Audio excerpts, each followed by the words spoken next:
Hey guys, welcome back to new video. तो सबसे पहले बता दूं कि मेरा नाम राजन कुमार है। मुझे जो इस डिपार्टमेंट ऑफ पोस्ट में डाक विभाग में जीडीएस बीपीएम पद पर 1 साल से भी लगातार ज़्यादा काम करते हो गया है।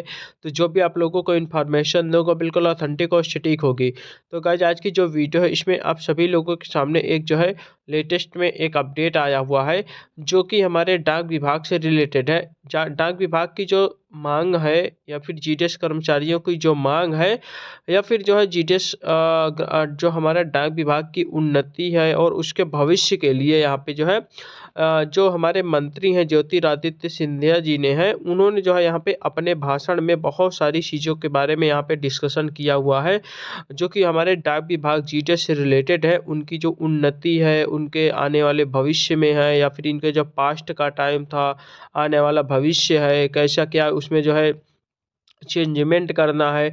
तो इसी के रिगार्डिंग बहुत सारा वहाँ पे जो है बहुत सारी चीज़ें वहाँ पे बोला गया है। तो उसी के बारे में हम लोग जो है इस वीडियो में जानने वाले हैं, सुनने वाले हैं कि हमारे जो मंत्री हैं ज्योतिरादित्य सिंधिया जी ने है, उन्होंने जो है डाक विभाग से रिलेटेड क्या-क्या बातें की हैं, कौन-कौन सी बातें यहाँ पे उठाया है। तो इसी के बारे में हम लोग जो है पूरा जो है जानने वाले हैं। तो आप लोग पूरा वीडियो ज़रूर देखिएगा। अगर मेरे इस चैनल पे नए हो, अगर अभी तक सब्सक्राइब नहीं किया हुआ है तो प्लीज़ चैनल को सब्सक्राइब जरूर कर लें, क्योंकि इस चैनल पे आप लोगों को जीडीएस की रिकॉर्डिंग पल पल की और ऑथेंटिक अपडेट मिलती रहती है। एक चीज़ और बता देता हूँ, अगर आप लोग इस चैनल पे नए हो और प्लेलिस्ट वाले ऑप्शन पे नहीं गए तो वहाँ पे आप लोग जाना, बहुत सारे प्लेलिस्ट मिल जाएंगी। जैसे इंडिया पोस्ट जीडीएस की रिकॉर्डिंग, सैलरीशिप की रिकॉर्डिंग, जीडीएस जुलाई 2024 वैकेंसी की रिकॉर्डिंग, जीडीएस रूल थी ऑनलाइन ट्रांसफर पोर्टल की recording, GDS to MTS postman mail guard promotion examination की recording, GDS first document verification, GDS second document verification, Darpan app, IP, PBC, ELC, ये सभी playlist इसी channel पे मिल जाएंगी।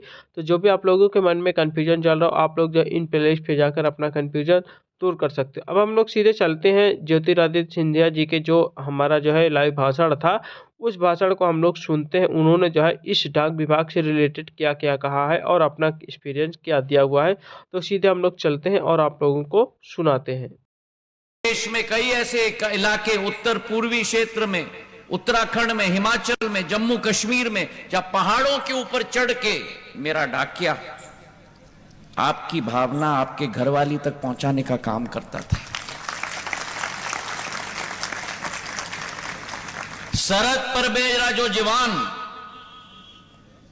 देश की रक्षा के लिए तैनात है, उसकी घरवाली की चिट्ठी वहां तक पहुंचाने के लिए अगर कोई कार्य करता था तो मेरा डाक सेवक, ग्रामीण डाक सेवक कार्य करता था।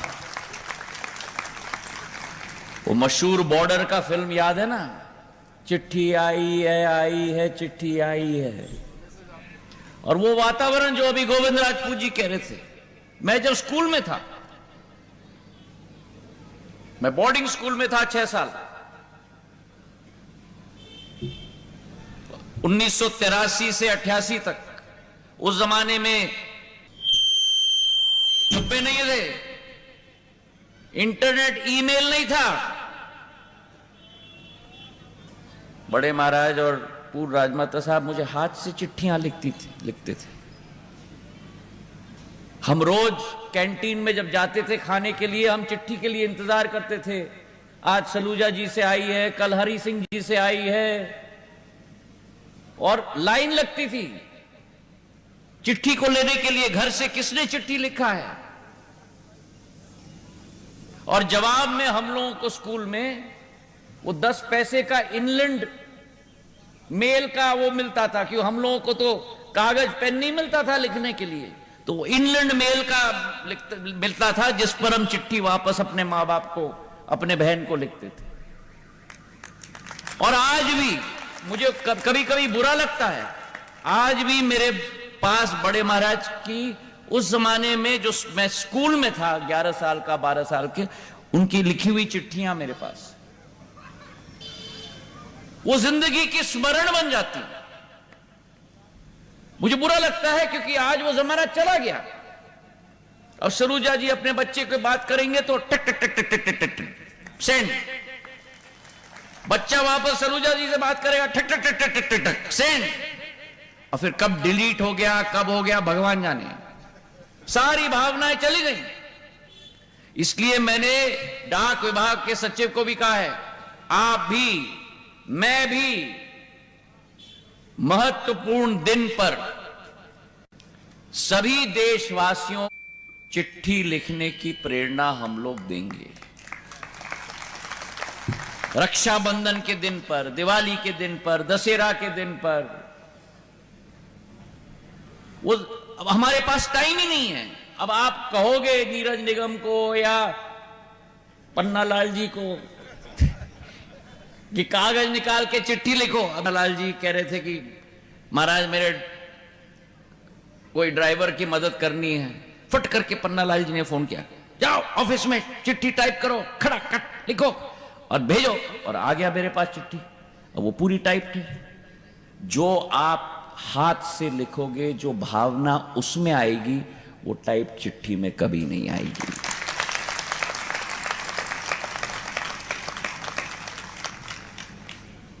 पर वो कला समाप्त हो गई। मैं तो कहता हूं उसे पूर्ण जीवित करना है। और आज हमारा डाक विभाग भी 4.5 लाख मेरे ग्रामीण डाक सेवक हैं। 1,65,000 मेरे डाक खाने हैं पूरे देश में।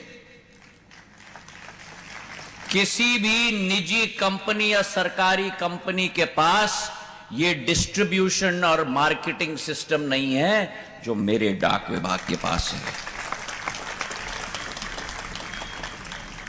और इस डाक विभाग भी अब आधुनिक हो चुका है, क्योंकि जब चिट्ठी लिखने की प्रक्रिया खत्म हो रही है तो डाक विभाग को भी परिवर्तन करना है। और इसलिए 2008 में जब मैं मंत्री बना पहली बार, तो केवल ये पहला वो कौवे की तरह था जो गोविंद राजपूत जी समझा रहे हैं, वी ऐसा लगता था कि कोई कौवा है। तो मैंने पीयूष पांडे जी को लाया, ओगिलवी एंड मैदर के जो सबसे बड़े एडवर्टाइजमेंट के गुरु हैं। मैंने उनको कहा कि ये आपको मेरे लिए रीडिजाइन करना है। तो निजी क्षेत्र के व्यक्ति तो सब,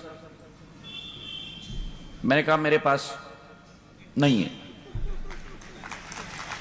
ये आप देश सेवा के लिए कर रहे हो। और आज मैं उनको सलाम करता हूं। उन्होंने कहा आप चिंता मत करो, डाक विभाग के लिए मैं कोई चार्ज के बिना मैं रीब्रांड कर दूंगा। और ये वहां से जन्म हुआ। पूरे डाक खाने का लुक एंड फील हमने बदल दिया। ये जो साइन बोर्ड्स आप देख रहे हो, डिजाइन कलर की स्कीम देख रहे हो, अंदर बैठने के डेस्क देख रहे हो, 2008 के बाद आज तक कुछ नहीं बदला है। वो ये है जो मैंने डिजाइन करके छोड़ा था 16 साल पहले, पर उत्तम है। मैंने टेबल डिजाइन किया, कुर्सी डिजाइन किया। अभी वो जो 2 मेरी बुजुर्ग महिलाएं बैठी थी वो बेंच के ऊपर, वो स्टील का बेंच मैंने छेद के साथ डिजाइन किया। थोड़ा वेंटिलेशन भी आना चाहिए जब बैठेंगे।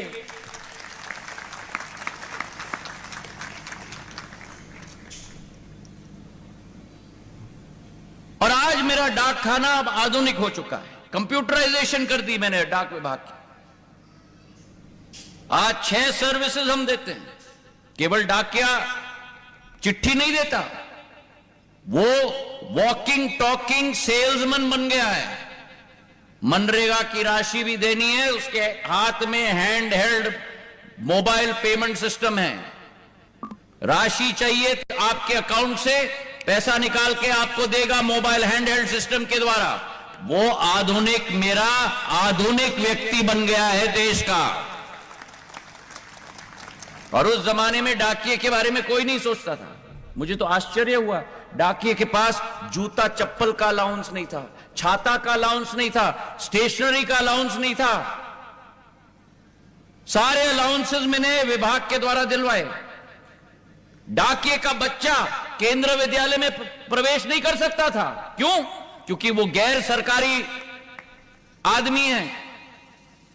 उस जमाने तत्कालीन मानव संसाधन मंत्री अर्जुन सिंह जी के पास गया, मैंने भीख मांगा कि मेरे 4.5 लाख डाकिये, उनके बच्चों को उज्जवल बनाइए। और मैं आज उनको धन्यवाद देना चाहता हूं। आज मेरा डाकिया का बच्चा केंद्रीय विद्यालय में प्रवेश ले सकता है।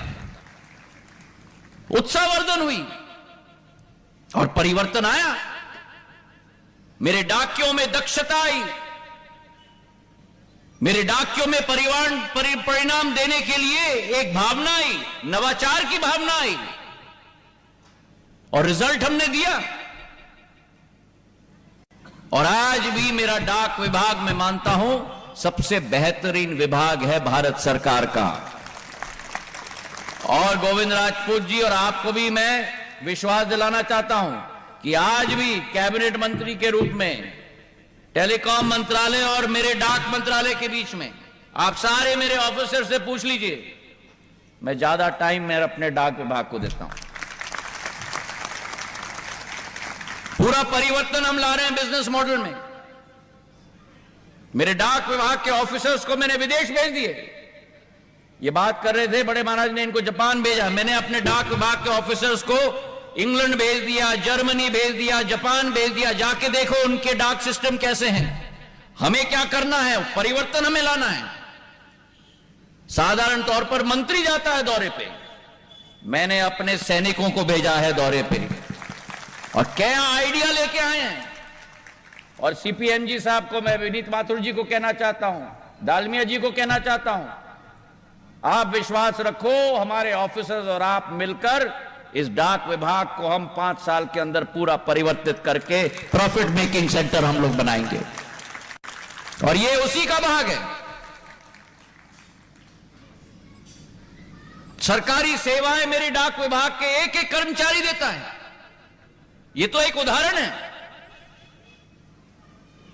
प्रधानमंत्री सूर्य घर बिजली योजना के सारे उपभोक्ताओं का पंजीकरण हमने किया है।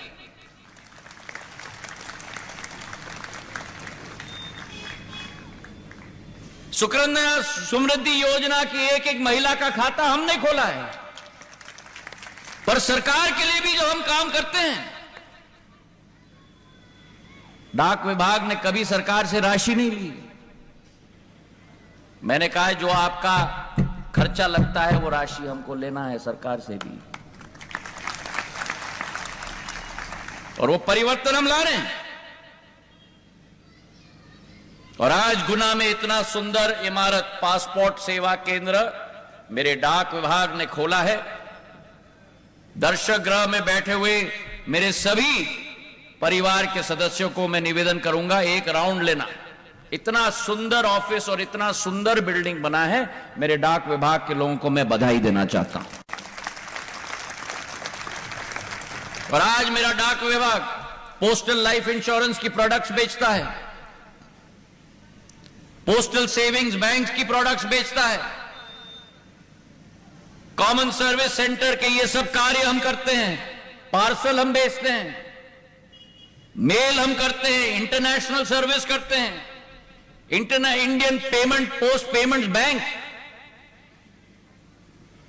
जैसे दूसरे पोस्ट पेमेंट्स बैंक की बात हमने सुनी है, वैसा हमारा सरकारी पोस्ट पेमेंट बैंक है। 9.5 करोड़ हमारे उपभोक्ता हैं और हजारों करोड़ की